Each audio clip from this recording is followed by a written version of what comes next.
அவங்களுடைய முன்னோர்கள மனசுல நினைச்சுட்டு, ஏதாவது ஒரு பையில வந்து ஏதாவது ஒரு பிக்க வந்து அவங்க செலக்ட் பண்ணிக்கணும். அந்த டைம் அது கனெக்ட் ஆகும். ஸோ செலக்ட் பண்ணிக்கிட்டாங்கன்னா, ஒரு ஒரு பிக்குக்குமான ஒரு ஒரு பைலுக்குமான முன்னோர்கள் சொல்லக்கூடிய மெசேஜ் வந்து நம்ம ஒன் பை ஒன்னாவே பார்த்து தெரிஞ்சுக்கலாம். இப்ப 2வது பிக்சர சூஸ் பண்ணியிருக்காங்க அப்படின்னு சொன்னா, அவங்களுக்கு அவங்களுடைய முன்னோர்கள் சொல்கின்ற செய்தி அப்படின்னா அது என்னது மேம்? ஸோ பைல் நம்பர் 2 இவங்களுக்கான கார்ட்ஸ்.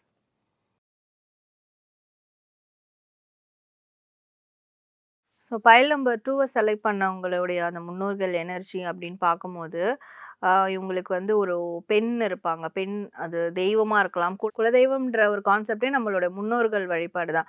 ஸோ அப்ப இவங்களுடைய குலதெய்வமா இருக்கு அந்த எனர்ஜி. அண்ட் வந்து இவங்களுடைய அந்த பெண் தெய்வம், பெண்ண வந்து ஸோ தலைமுறை தலைமுறையா இவங்க வந்து இவங்களோட ஃபேமிலிக்கு ஒரு பெண்ணினுடைய அந்த ஒரு தெய்வம் மாதிரி இருந்து அவங்க வழி நடத்திட்டு வருவாங்க. அவங்களுடைய அந்த முன்னோர்களோட எனர்ஜி இருக்கு. இன்னொன்னு வந்து